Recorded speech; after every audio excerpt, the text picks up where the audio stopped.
Hello everyone, I'm Pearl Jean Mabe and I would like to welcome you to today's webinar. Webinars are brought to you as a membership benefit of Heritage Ohio. Heritage Ohio's mission is to help people to save the places that matter, build community, live better. Today we'll have a presentation on farmers markets. We'll be taking questions at the end of the presentation. If you have a question, please type it into the question box at any time. Most issues with the webinar software can be solved if you close the program and restart it with the link that was sent to you. Our presenter today is Christy Welsh, the Direct Agricultural Marketing Specialist for OSU Extension, where she leads a team to provide information and education on all aspects of marketing to Ohio's farmers and producers. Programs include Market Ready, Device Ready, Meet the Buyers, and Best Marketing Practices. Ms. Welsh has a strong interest in the economic development of rural Ohio and is especially interested in family farms and agribusiness within this region. With that, I'll hand this over to Christy. Well, thank you, Pearl, and good afternoon, everyone. I appreciate the opportunity to be here with you today and talk about what makes farmers markets successful. And this information is based on not only observations we've made here in Ohio with farmers markets, but we try to visit as many markets around the country as well. And so based on what our team has observed over the last couple of years, we put together our list of the top 10 things that tend to appear at successful farmers markets. And so again, if you have questions as we're going along, please feel free to type those in the chat box and we'll leave as much time as we can to get those answered. And Pearl, for some reason, I can now not advance my screen. There we go. Sorry, I was hitting the wrong button. So there are really 10 things that we've observed that make farmers markets successful. And so first of all is great products, a mission statement, the market management is key, the community involvement in the market, hours and consistency with those, marketing planning and scheduling, training of the farmers market vendors. Signage, of course, as we know, is very important for successful markets. We need to make sure that we're following federal, state, and local regulations and the right mix of products at the market, and our bonus one is to make sure everybody's having fun. And so we're going to walk through these top 10 items and just go a little bit more in depth on each of those. And so the first thing, as I'm sure everyone is aware, the demand for locally produced foods is just really increasing nationwide. And so one of the first things you have to think about is the quality of your product. And so if you have great products, customers will typically seek them out. And so you want to try to make sure that you as a market organizer or manager are working with your vendors to ensure that they have good quality, freshness, of course. Transparent growing practices is another one that really, from the consumer standpoint, consumers are more and more interested in. And we'll talk a little bit more about that as we go through today as well. And then customer service. And so what can you as the market do to help train your vendors to make sure that they are providing excellent customer service as well. And these pictures of strawberries here, one thing that I failed to mention, my husband and I are the third generation on his family farm, and right now we focus on strawberries. So these are pictures of our products. And so one of the things that I think that allows me to be able to do is to kind of see both sides of the market from not only an educator perspective, but as a grower as well. So in addition to the excellent products, the next step I think that's really critical for farmers markets is, does the market have a vision or a mission, excuse me? Why does the market exist? And so if you just do a quick Google search and just search for farmers market missions, you'll be amazed at what you come up with. And so it's important that folks that not only manage the market, but those folks that vend at the market understand why the market exists and what the mission of the market is. And so one of the things that can be helpful for that is it can help you look at like-minded organizations or agencies to help each other meet their missions to make the market more successful? And again, do the vendors understand the mission of the market? Because that really is going to help them better position their products based on what the mission of the market is. And then is the mission reflected in market policies? My husband and I both sold at the Chillicothe Farmers Market, which, because we're in Ross County, we sold there for many years, and I was on the board of that organization for about 8 years as well. And so one of the things that was helpful in knowing the mission of the market was when questions came up about, can we add this to the market, should we do that for the market? If you go back to that mission statement and ask yourself the question, does this help support or help us achieve our mission? And so having that written down and communicated effectively to a lot of people involved really can help sustain the market, make it more successful, but it also can help avoid getting clouded in your purpose and getting distracted from your mission. So it can help you say no to some particular situations, again, if it doesn't help support the mission of the farmers market. And so again, if you do that quick Google search and just search for farmers market missions, this is the first one that came up when I did that particular search. This market, of course, is in Lebanon, New Hampshire, and I blew up the actual mission statement just so it's a little bit easier to read. But the mission is to provide a venue where local farmers, producers, crafters, and artisans come together to provide a variety of fresh produce and related products directly to the consumer. And then it goes on and talks about what they want to do with their community as well. There's the website if you want to go look at that further yourself. And I'm happy to share this presentation with you as well. But again, when we look at that mission statement, what's kind of the first piece of that? Well, if you look at the third line, it's local farmers. And so this particular farmers market has decided that they really want to help those local farmers, producers, crafters, and artisans come together to direct market their product to consumers. So in my mind, that's kind of an economic development. They're trying to create and sustain successful small businesses within their community. And so that's different. I've been getting a lot of calls over the last year or so about markets that want to increase access to healthy food. Well, if that's your mission, you're going to be positioned a little bit differently and have some different strategies for your market if that's what your mission is all about. And so again, if you do not have a written mission statement for your market, I encourage you to take kind of the leadership team of the market and take some time to write that down. And a sentence or two at the most is all you really need to do. And then effectively communicate that with others involved in the market and the supporting community. So again, with this example, the farmers market in Lebanon, New Hampshire, they have that directly on their website where you can click on that and it takes you directly to their mission statement so folks can understand why they exist. So the next thing I think is important is that the market management has to be in place and be serious about the market. And so that I've seen successful farmers markets that have volunteer management, and I have seen successful farmers markets that have paid management. And so it's not so much in my mind a question of whether that position is paid or not. Do you have the correct person in place to do the management that is required to sustain a successful farmers market?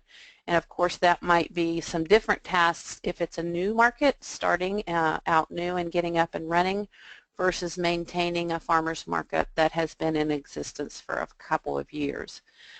But I think it's important to think about farmers markets are businesses, and so what's the management's role? The management's role is to ensure that the market is successful for the participants of the farmers market.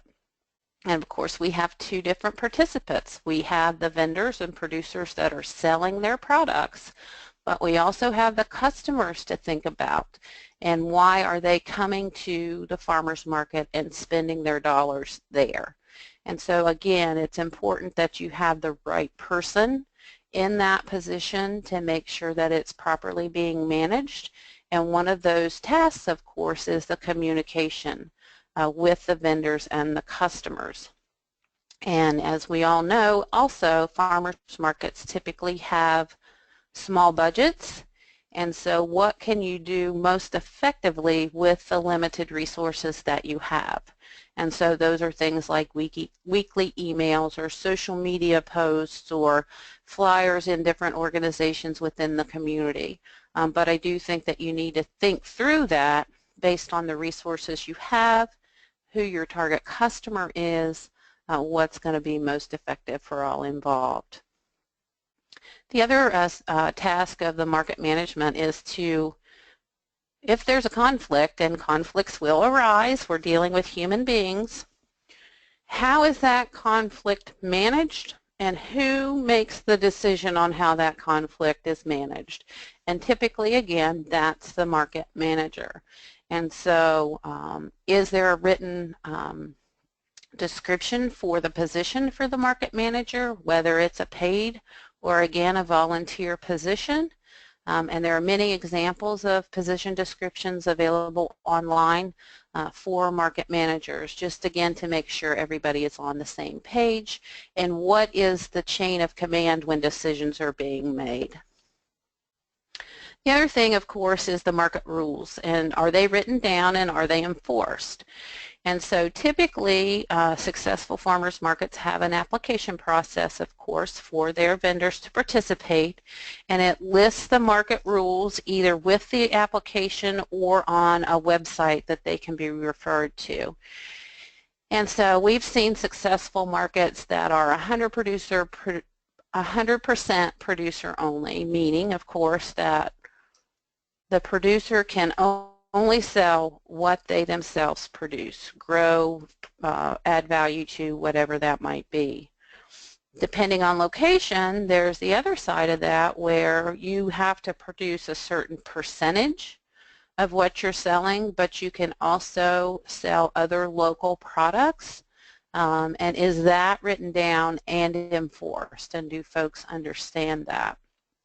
And one of the things when we get into enforcement of where a product is being produced and is it actually being produced by the vendor, that's a humongous job. It's a cost to the market, it's a cost to the vendor, but I do again think that you have to have some transparency with your customers, what those rules are for your market, as well as some means to try to do your best to enforce that. So one of the things that we hear from time to time, if it's a producer-only market, so-and-so will say, well, this person's not producing that. I saw them at XYZ purchasing that product. Well, who's going to have the time and the resources to go out and inspect that producer to ensure, in fact, that they are producing what they're selling? And so, again, that can be a huge task in and of itself. I don't know if you're familiar with the green markets in the New York City area, but they inspect each producer that sells at their farmers markets. They have a team of about 4 people, and that's all they do is inspect their producers. Now, they're a pretty large organization and have resources to be able to do that.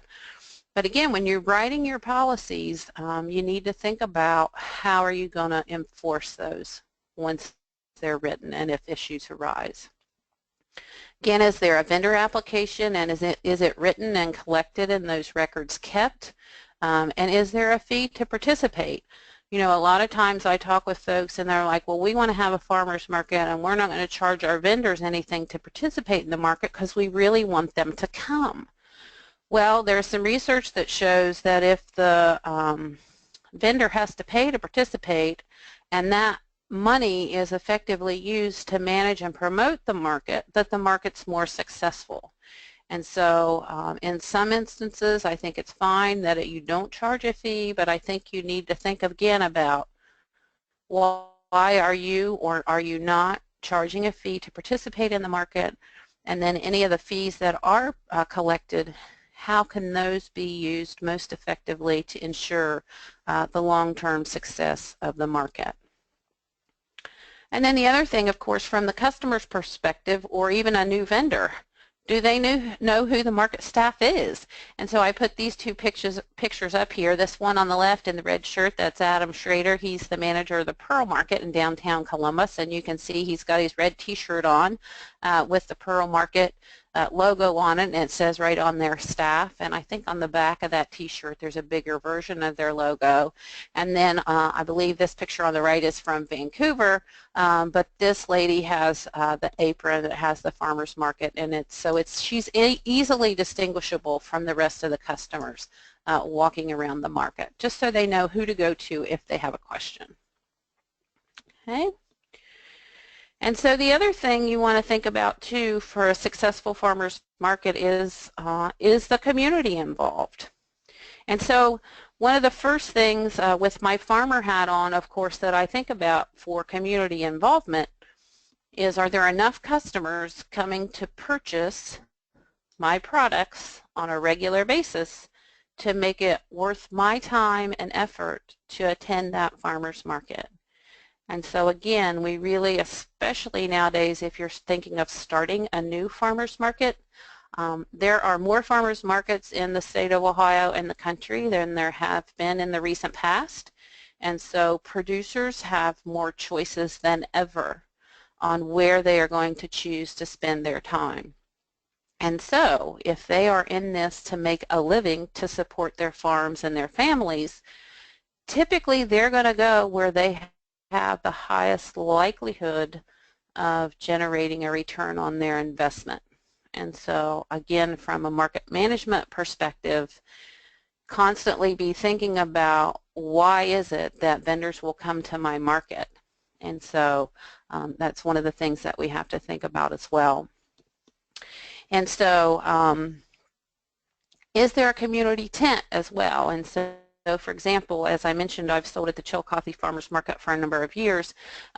We have a community tent where we let an organization or an agency from the community come to our farmers market for that particular day, use that space at no charge to them to help them get the word out about what role they play in the community. And so things that you might think about are there health and wellness organizations within your community that can really help support your mission. If again your mission is access to healthy local food, well there's probably some overlap with their mission as health and wellness, and so what programs might they have that can help the shoppers of the farmers market. So again, look for those organizations within the community that have some crossover with the mission of the farmers market as well. And there's a number of them out there, of course, faith-based, the health and wellness that we discussed. Are there other local businesses or restaurants? Some farmers markets will have a tent where either once a week or once a month they'll have local chefs come and do a cooking demonstration, which supports the market. It also helps support the local restaurant and get more exposure for that restaurant within the community as well. So lots of options out there.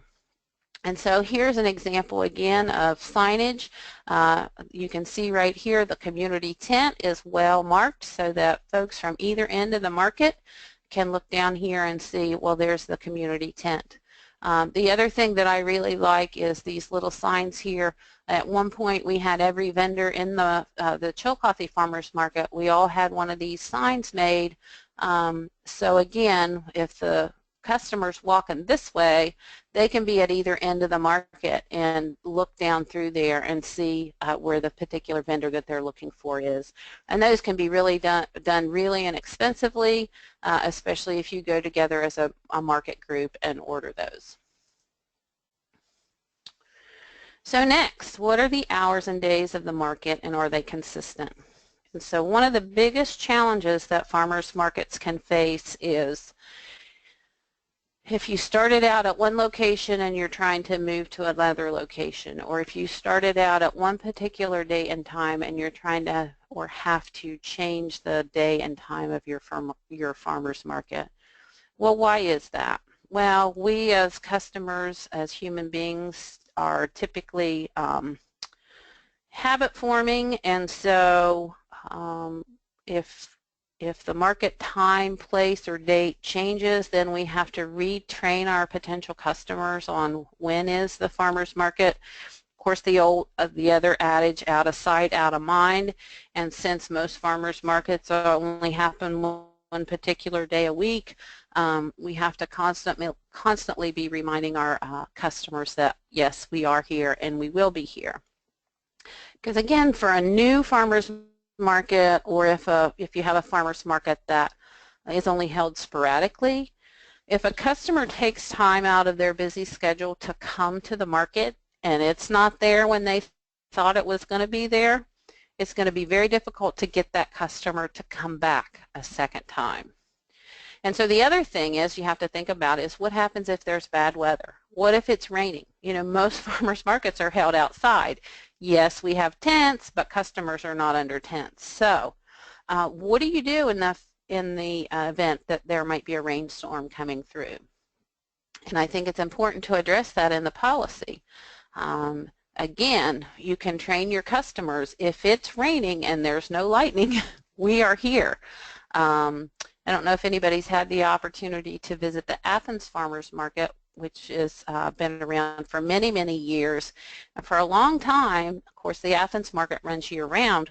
They were outside every market day. It didn't matter if it was freezing cold and snowing, the market was there. And so, again, that communicates to the customer that the market is stable, is successful, and we will be here when you expect us to be here. And again, is the market once a week? Is it once a month? How often is it held?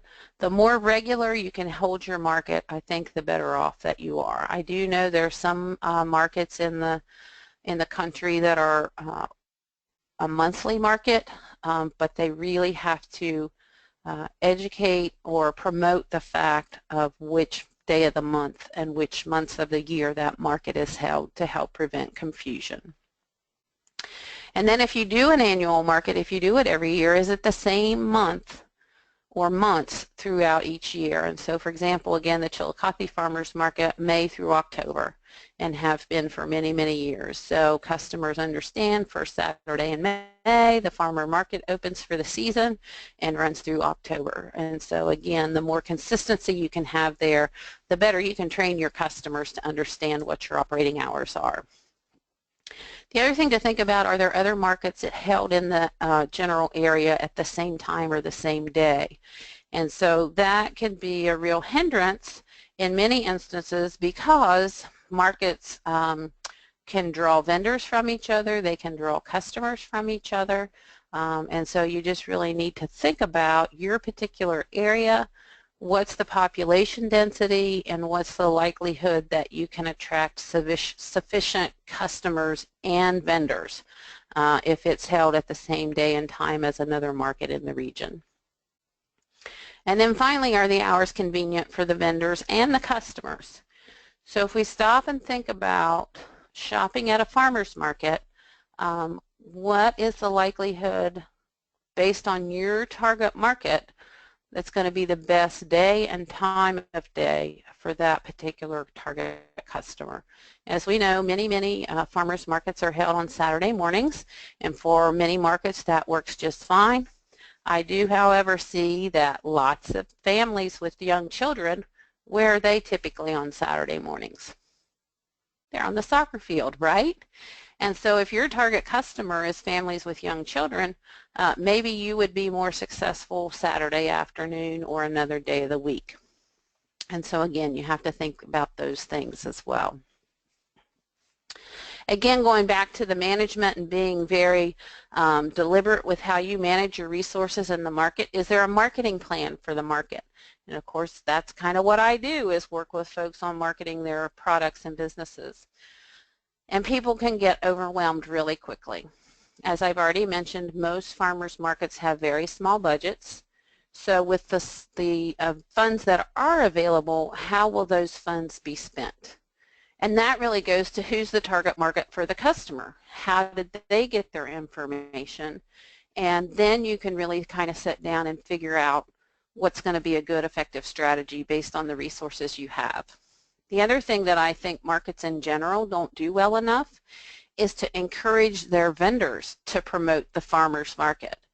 Because again, the more we can get the word out there, if we have a good vendor that's got a loyal following and can get them to come to our farmers market, well, guess what? They're going to find out some of the other vendors that are also at that farmers market. So just like everybody else, farmers are very busy people. If you can remind them to say, hey, don't forget to promote the market and tell customers what you have coming up this week to generate that excitement. And again, effective signage, not only for the farmers market itself, but for the vendors that are at that farmers market as well. And so one of the things that to think about with that is when we are communicating policies, where's the community tent? If you take incentive programs or EBT, where do customers go to get those tokens or vouchers to spend on produce at the market? One of the things, of course, we hear a lot about is, can we have dogs at the market or can we not have dogs at the market? And so posting that information for your customers as well is really important. But if we go back here for just 1 minute, this is a one-page marketing plan that you can do for your farmer's market or your farm, whatever it might be. And so just a really quick example here, who's the target customer or the target market for this particular product? So with this example, they want to target women between the ages of 25 and 35 with children. They have a U-Pick operation. What's their competitive advantage? And you need to think about that. What's the competitive advantage for your farmer's market? In this example, again, it's experience for the kids to come out and see how food is grown. What are the promotion strategies? Well, based on the research, Facebook is still the most used social media platform by far. And so, again, for this demographic, Facebook is probably going to be the most effective. What's the goal for this marketing strategy? Well, increasing sales on weekdays. And then how are you going to measure whether this particular marketing strategy was successful or not? Well, you can track your weekday sales, and you could also even check or track the likes or the engagement with your target market on your Facebook page. So we're going to do this weekly, and we estimate the cost to be $25. So we also teach our Device Ready program is a whole day workshop talking about social media marketing. And so if you have questions about that, that's something that you might want to check out. And we talk about all the different social media platforms and websites and maps and all kinds of things. But you can do some really effective strategy through social media or some really effective marketing for really not a lot of money. So if you're not using that tool, I encourage you to check it out. But again, I really encourage you, if you're going to use social media, use one or two that best reach your target customer and do them well. If you try to do 5 or 6 or 10 and do them poorly, you're actually going to be hurting yourself instead of helping yourself. And so again, think about that with some certainty as well. So next, do you as the market, do you properly train the vendors and producers? And so again, a lot of the things that we've talked to up to this point can really help already begin the training process of your vendors before they're even selling at the market. So if you have your policies written down, who is permitted to sell at the market? Step one right there, that can help determine whether or not somebody even needs to take a further look at your market. And so for an example of that, I showed a picture earlier of Adam Schrader, who's the manager of the Pearl Market in Columbus. I don't know if you've had a chance to visit that market, but they have 2 different types of vendors. They have producers, but they also have local merchants. And so if I'm a producer-only market, probably not going to have merchants at that market. So what type of vendors are you allowing to come into your market to sell? And then once that's determined, what's required? And so are there certain licenses or permits that they have to have? I think it's very good practice to make sure that each vendor has a sign with their name and the location of their farm or production site, again, so that customers understand, and really customers value that transparency and want that information but are hesitant to ask. So if we can put that sign out there, that's really helpful. We've even seen some markets, I think actually the Clintonville market has done that here. I know the Easton market did it for a while. Some of our team visited some markets in New York City, and the market took the time to make an 8.5 by 11 sign for each of their vendors that gave the name of the farm or the producer. It had a map of the region with where that producer was actually located and the little blurb about the products or their production practices.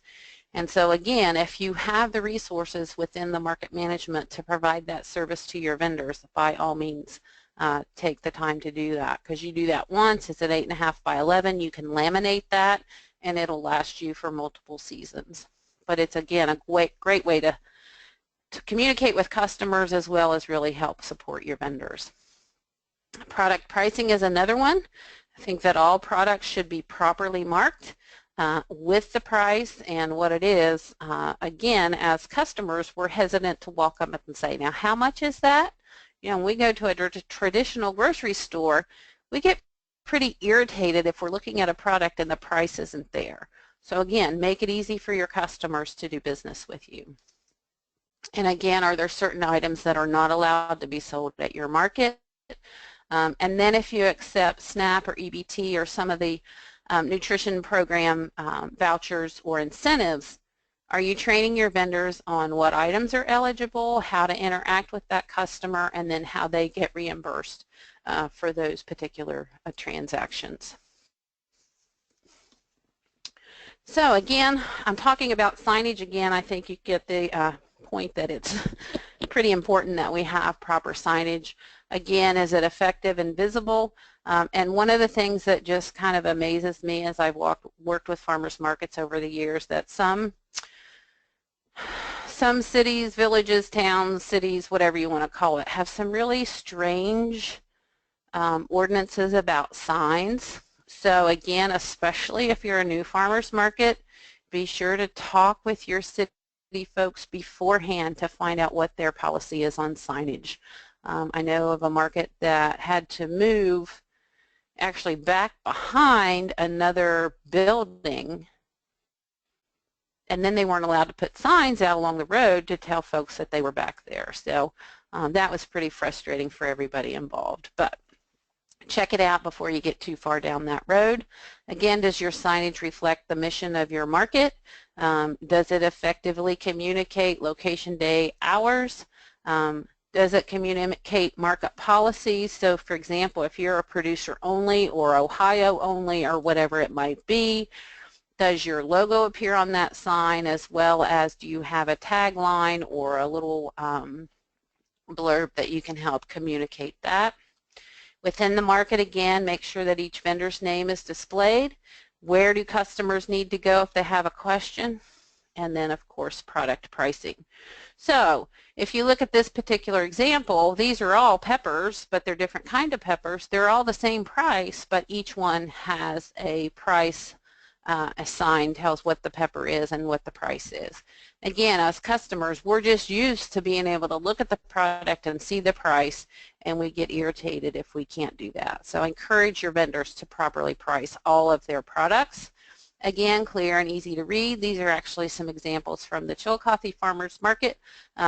Market tokens sold here, so we do take the SNAP EBT so customers know where to go. We also take debit and credit cards so they know they can do that as well. Then vendors, most of the vendors take market tokens, but had put these signs up. Again, with these signs here, if you have particular competitive advantages or growing practices with your particular grower, can you communicate that with your customers as well?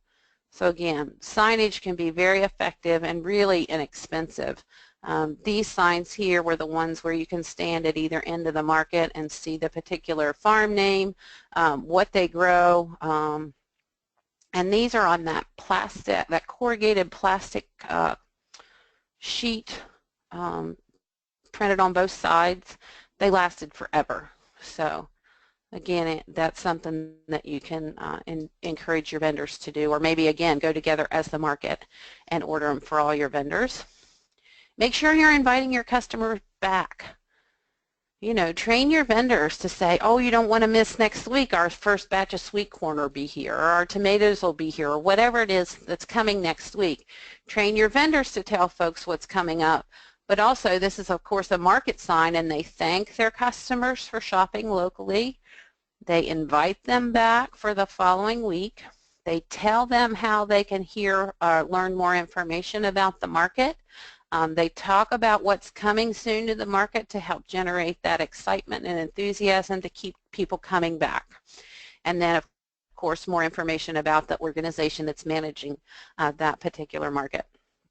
Now, I realize if you have signs, you have to do something with them between markets. So think about how you're going to handle that as well. Where are those markets or those signs going to be stored in the off season? And who's going to move those around from week to week or market day to market day. But a really effective way to communicate with your customers. So the next thing we need to talk about is the regulations. And so federal, state, and local regulations. It's really, in my opinion, important that the market manager understand what those regulations are and help to be not a regulator. The market manager doesn't regulate, the regulators do that, but help to be the person that can help vendors understand what those regulations are or where to go to get more information. And so, of course, here in Ohio, we fall under federal, state, and local regulations depending on what product you are producing and selling. And so, does the market manager understand where to help vendors get the proper information and what regulations apply to them? And so any food item that is considered potentially hazardous or a product that has to have some kind of temperature control to maintain its quality. So for example, if you're selling beef that's been processed elsewhere and is frozen, well, then you have to have a license from the health department to make sure that you are meeting the requirements to be able to sell that product. If you are fresh and processed fruits and vegetables, at this point there are no licenses that you have to have, but again, keep in mind we're going to talk about the Food Safety Modernization Act, which has some changes coming up as well. But again, does the market manager have a basic understanding of those regulations and the ability to direct the producers where to go to get the proper licenses that they require? And so that takes us right into the Food Safety Modernization Act. I don't know how many of you have heard of that. If you are a grower, I'm sure they have heard of the Food Safety Modernization Act, or FSMA.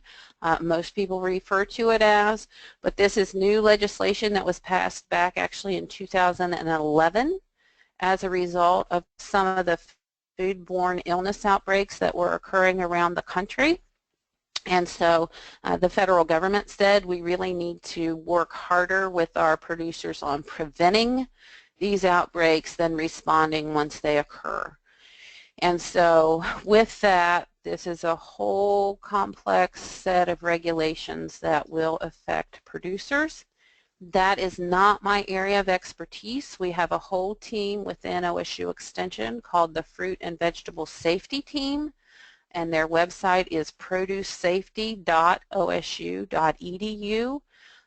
This team has been providing good agricultural practices training for a number of years. So if producers need that training, as well as with the implementation of SFMA, they will be doing some training programs on what's coming down the pike with that. But if you go to that website, you can find out where the GAPS trainings are and where the upcoming updates about the Food Safety Modernization Act are.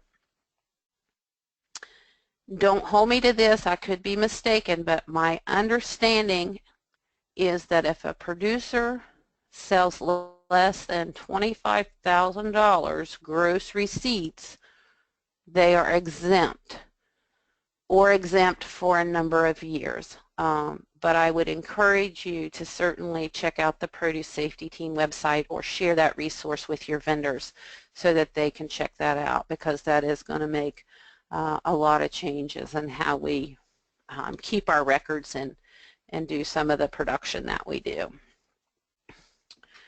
And then finally, does the market have the right product mix? And so this is one of those things when we ask our consumers time and again, our consumers tell us we want more variety. And I've been involved in many discussions about, well, do we want 10 cottage food folks, or do we want 10 produce folks at our market? Or are we going to limit each type of produce or product to 2 or 3? I think you really need to think about your target market, what they say they want, and really strategically think about how you're going to manage the vendor mix within your market itself. I tend to be of the opinion that competition is good. And so if you have more than one type of product being sold, that encourages everyone to offer a better product to the consumer. And especially with cottage food type products, at least with my experience, those folks kind of come and go. They'll do that for a few years and then sometimes they'll go away. And then you'll have your cottage food folks that are just, that's what they do, and they're there for the long haul. So really think about, if you decide to limit the number of producers of a particular product category, what you're trying to achieve by doing that. And so I've had many, many of those discussions, and I think that really depends on the market and the target audience on what's the best way to approach that. The other thing is, are you continually recruiting new vendors? So maybe you're full this year, maybe you have the vendors that you need, but you need to continually be out there looking about, hey, have you ever thought about doing this? Or hey, have you ever thought about selling at our farmer's market? Because again, there's turnover, you know, in general, the population of food producers in this country is aging, and so to sustain our markets over the long term, we need to continually be recruiting new vendors to fill those when other folks go away or move on to other opportunities. One way you can do that is if you offer a daily vendor spot. So what a lot of farmers markets do is they'll have it cost this much if you're going to be here for the whole season, or you can come one day and try it out and see what you think, or you can come 2 or 3 days throughout the season and see what you think. And so instead of having that new producer have to commit to a whole season, is there an opportunity for them to come a few 3 or 4 days throughout the season, or start out as a daily and then eventually turn into a regular vendor at the market? But that can be really helpful to encourage folks to give it a try, and they don't feel like that they have to, you know, if it's $200 to sell for the season, well, I don't know if this is going to work or not. But if I can spend $20 or $25 for one day and see how I think it's going to go, that helps me feel a little bit better about trying that out. So again, constantly out there looking for those new vendors. And of course, building the customer loyalty, we have to keep in mind that we need to have those steady, loyal customers that are willing to come on a regular basis and spend their hard-earned dollars to make it successful for all involved. Again, as I mentioned, let the customers know who you are. They really want to know how their product is being produced, the food that they're buying. And so this is something real easy to do. You take a piece of board and you put the farm name on there. They've got their product here, and then different pictures of the production operation. Because again, if the person's coming to the farmer's market, they don't get to see the actual production location. And the old adage goes, a picture is worth 1,000 words, and that's something that can be done really inexpensively. And if you have multiple products, you can change that up based on the season and what you have to offer. And then finally, our bonus number 11, is the market fun? And so I think it needs to be fun both for vendors and customers. And so how do you encourage fun at the market? Do you have some special events? I know I was visiting a market in the Cincinnati area. This has been a number of years ago, but they were kind of up on top of a hill, and they always had lots of events for kids. And one of the days that I think it was apples. I'm pretty sure it was apples. Anyway, they had an apple race, so the kids were all given an apple, and they got to let them go down this hill and see whose apple got to the hill the fastest. I've heard of other markets around the country doing like a soapbox derby, only it's zucchini. So you take your zucchini and you turn it into a car of some kind and then race that. So all those kinds of things, you can be really creative and involve kids and the community in your farmers market and make it a fun place for people to gather. You do need to manage the atmosphere of the market, and so again, one of the things to think about based on some of the special events that you have at your market, if you want your market to really be kid-friendly, doing some of those things that involve kids can be really beneficial and really, again, send that signal to your customers that we are a kid-friendly market. On the other hand, maybe you want your market to be more geared to young adults and millennials, most of which you don't have kids at this point. Maybe you have wine tastings, or you invite craft brewers in to talk about what they do. So any of those special events that you do can really send a message to your customers and affect the atmosphere of your market. So think about that. And then the final thing I would say about fun, again, we do want it to be fun for all involved, but you don't want it to be so fun that people quit shopping and spending money. Because keep in mind, the vendors are there to make a living. And so if you have so much going on that people are coming for the entertainment and not for access to the products, that can be a real challenge. So it is a balance, certainly, to make sure that you're managing both of those things. So one of the things that's very popular around the country is cooking demonstrations. People love cooking demonstrations. And so if you can work with somebody that can come in and do a cooking demonstration, whether it's a local chef, or maybe you just have somebody in your community that loves to cook, and they're not professionally trained at all, but they're like, yeah, I can chop a radish and throw a salad together. And then include education with that for the consumers. Make sure the recipe is available. Make sure that the recipe you're featuring, the products that go in that recipe are available at the market, and that the vendors that produce those products know that their product's going to be featured that particular day. And so there's lots of things that you can do in that realm. But again, cooking demonstrations are always huge with consumers. They love them. And so farmers markets can be successful, but they don't just happen on their own. And so here are some resources that can help you as you're either starting or growing your farmers market. And again, as I mentioned, I'm happy to share this presentation with you so you don't have to write down all these links. But that first one is ours here with the direct marketing team. The second one is the Farmers Market Coalition, which is a national nonprofit that works for or supporting farmers markets. The Ohio Farmers Market, which is the Farmers Market Management Network, which is a state association for farmers markets here in Ohio. The Ohio Department of Agriculture's Division of Food Safety, so you can go find what regulations apply to the different products. And then finally, the Ohio Department of Health. And so as a producer, if you need a license from the health department, you can find out the health department that is where your residence is to be able to get a hold of them to get that license that you need. Here's my contact information. I'm happy to discuss with you any questions about anything that we've talked about today. Usually it's best to email me because I am on the road a good bit, but if you leave a voicemail, I'll return that call as soon as I can. And I appreciate the time today.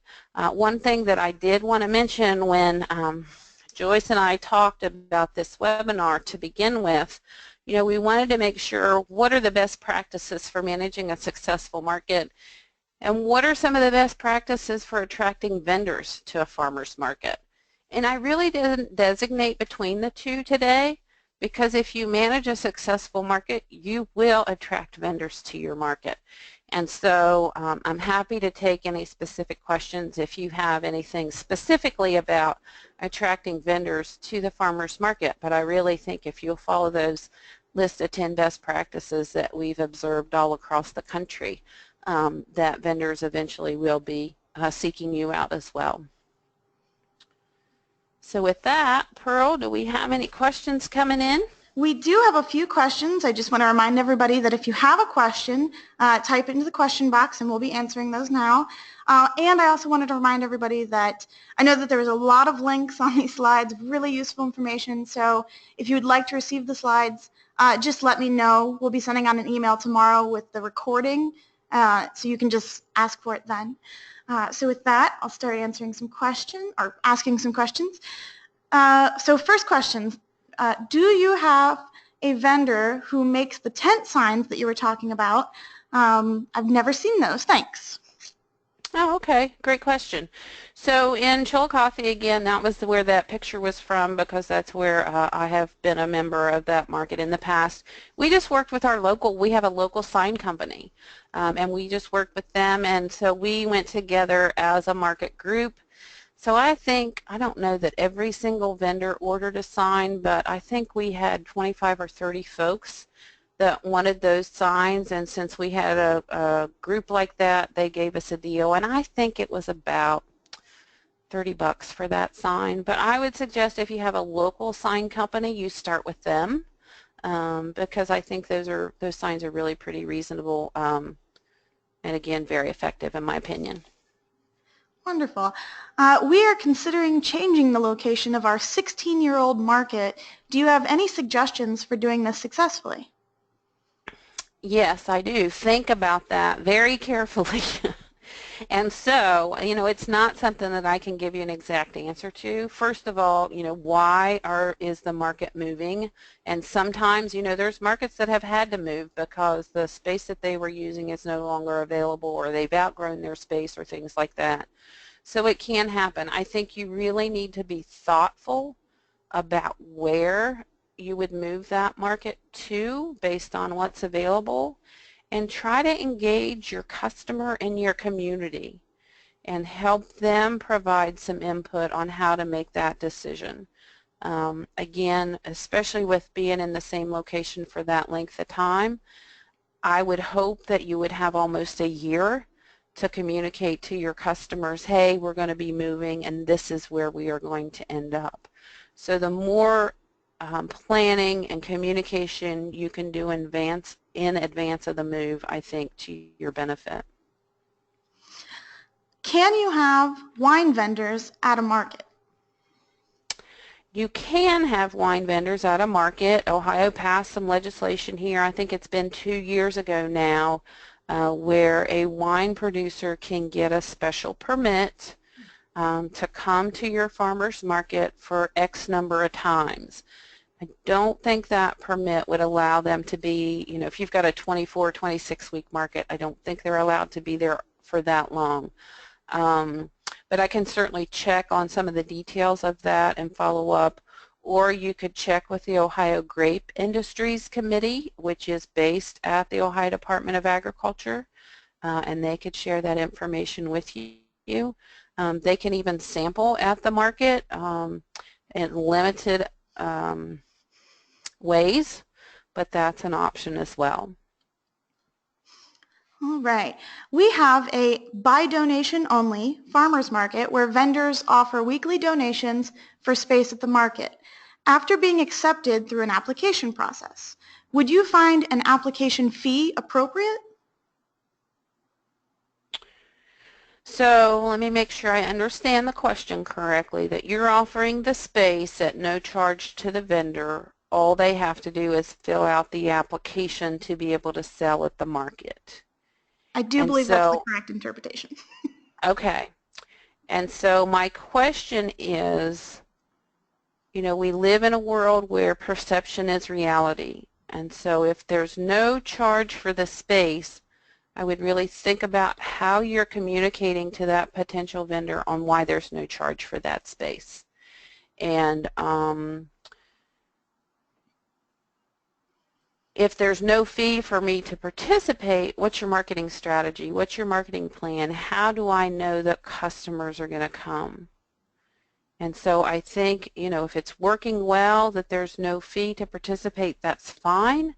But how you communicate that to potential vendors, I think, is very critical to make sure that they understand that you're providing a service to the vendor so that they don't have to pay the fee to participate, but it's going to be worth their time to come. I hope that's helpful. Okay. So we have one that says, "Hi, Christy, Mary Lou Susko, formerly of Our Ohio." She says she did a story on your farm. "Our local farmers market has a prime location in the center of town, grassy and green with a gazebo, shade trees, but we always struggle with the perception of competition with our local retailers. They have not all embraced the benefits of a community farmers market. Any idea of how to make everyone coexist peacefully?" Well, hi, Mary Lou. Thanks for the question. Yeah, that takes some work too, to just develop the support. I mean, we've worked with communities to do some research, and what typically we have found is that on the day that the farmers market has held, the surrounding businesses see a bump in their revenues because we're drawing additional people downtown. And so one of the things that you might think about, there's another community here in Ohio, and I'm sorry I forget exactly which one it is, but like the Pearl Market in Columbus, they have the produce and local food vendors, but then they also have some merchants that participate in the market as well. So I don't know if there would be an opportunity to invite some of those local merchants to participate in the farmers market. If you could do some cross promotions to make sure that vendors and management of the farmers market are saying, hey, these merchants have this particular product on special today as a farmer's market shopper. Go check them out. So again, you've heard the old phrase, a rising tide raises all boats. I got my tongue twisted there. Sorry about that. But it would just take some time to develop those relationships and really help do some of that cross promotion. So I hope that helps a little. All right. Do you have any recommendations specifically for markets in small rural communities? Yeah, that can be a real challenge. And so one of the things that I think about with those small markets is really try to dig into who's the target customer. Who are the most likely people in the community that are going to come and shop at your market? I've got a colleague that I work with, and she and her husband both work full-time, and they have 2 kids that are in school and sports and everything else. And we were having a discussion one day, and she said, I'm not a farmer's market shopper. I don't have time. And so to really kind of think about, well, what is the target audience in the community that does have time and the willingness to come to participate in that market? And so, some of the things that you could think about, if you're targeting seniors, are there services in the community geared at seniors that happen on a particular day where you could make sure that you're trying to communicate with that other agency that's holding that event and maybe even have them at the same time? Is there an opportunity to even have the farmers market at the senior center if that is the case? Maybe it's you're working with the local YMCA or some other organization, but I think the more you can learn about your target customer, who they are, how often are they willing to shop, what kind of quantities are they willing to purchase. Again, if it's a single household, they're going to purchase less than if it's 4, 5, 6 people in a household.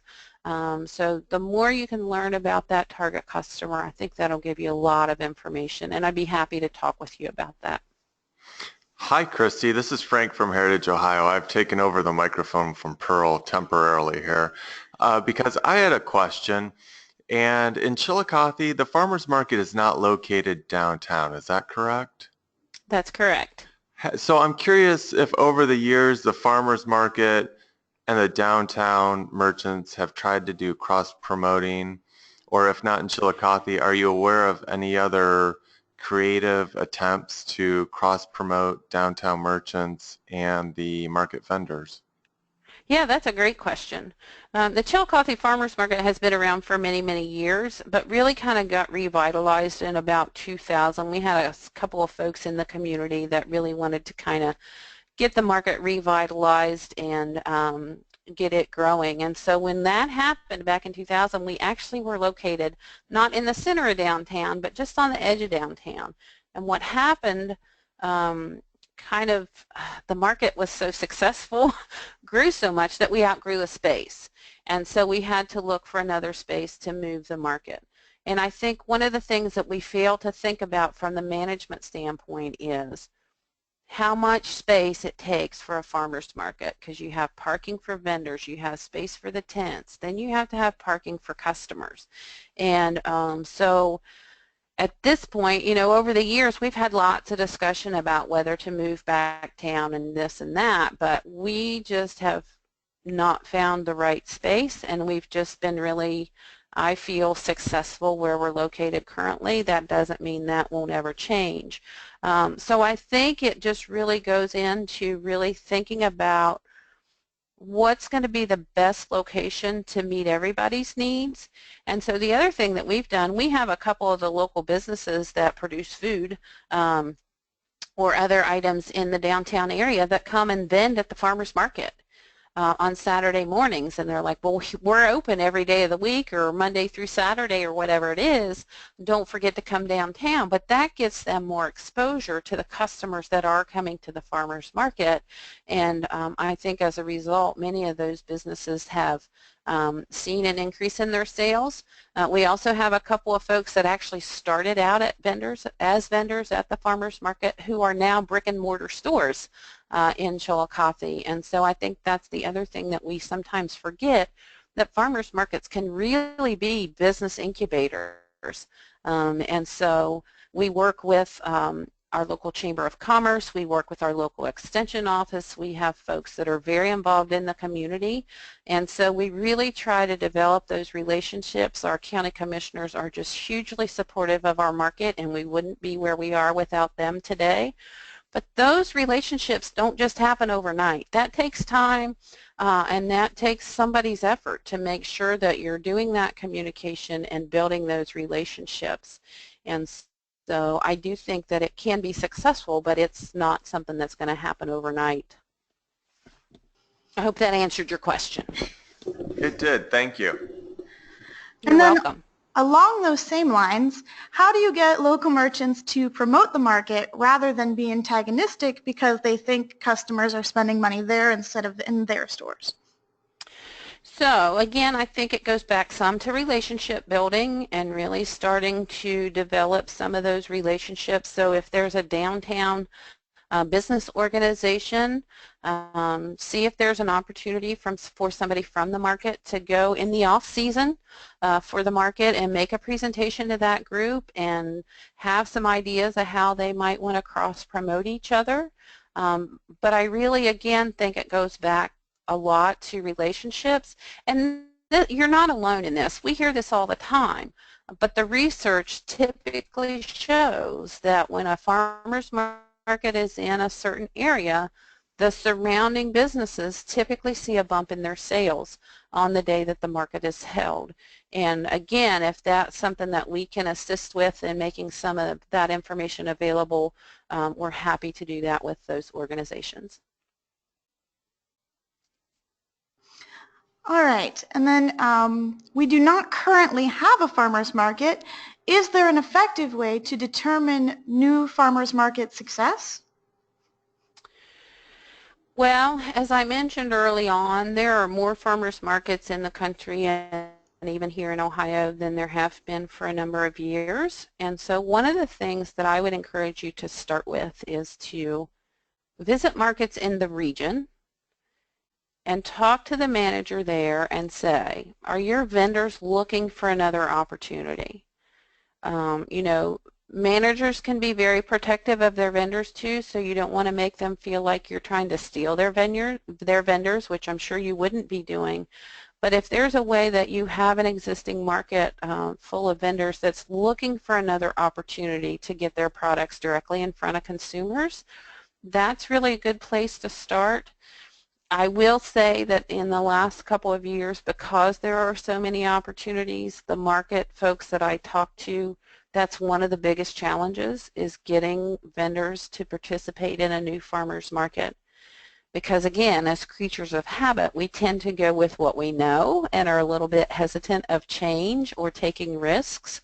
And so if I've been selling at this farmer's market for 5 years and I know that I can go there and bring home $1,000 a day, well, if I go to your market and I might bring home $500, you know, I just think that that can be a real challenge. So start trying to reach out to potential vendors and see kind of what their feels are.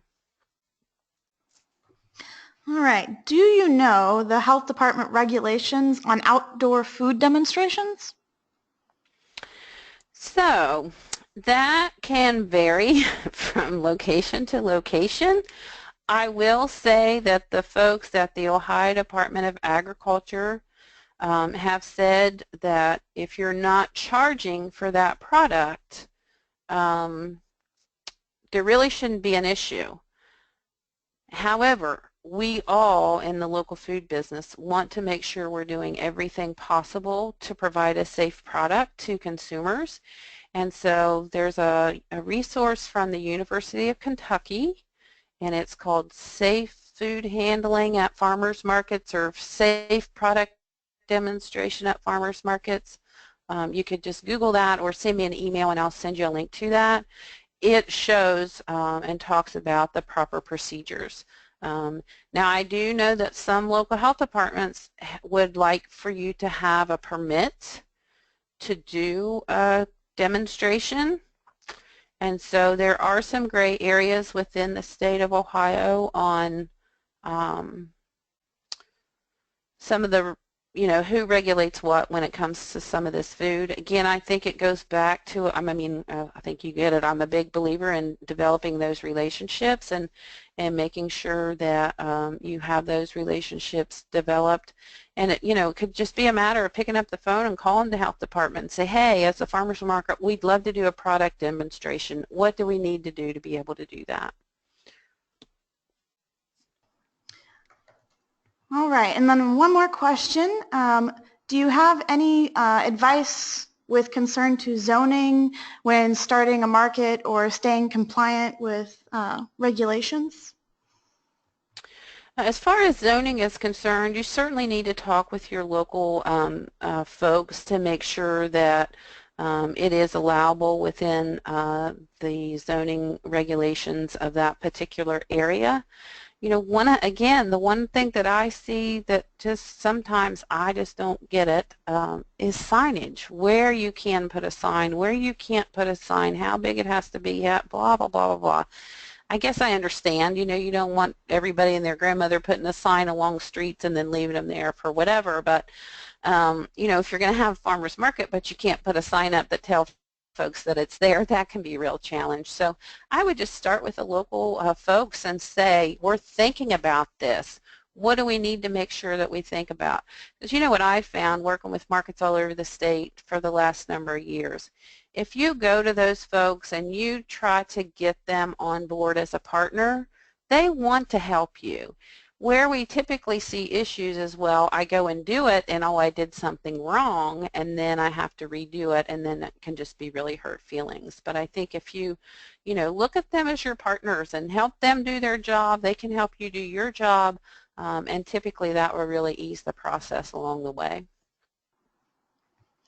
All right, and with that, I think we finally reached the end of questions. I just want to thank you and thank everyone for attending the webinar today. For our calendar of upcoming events, including future webinars, you can find us at heritageohio.org. And with that, everybody have a nice day. Thank you.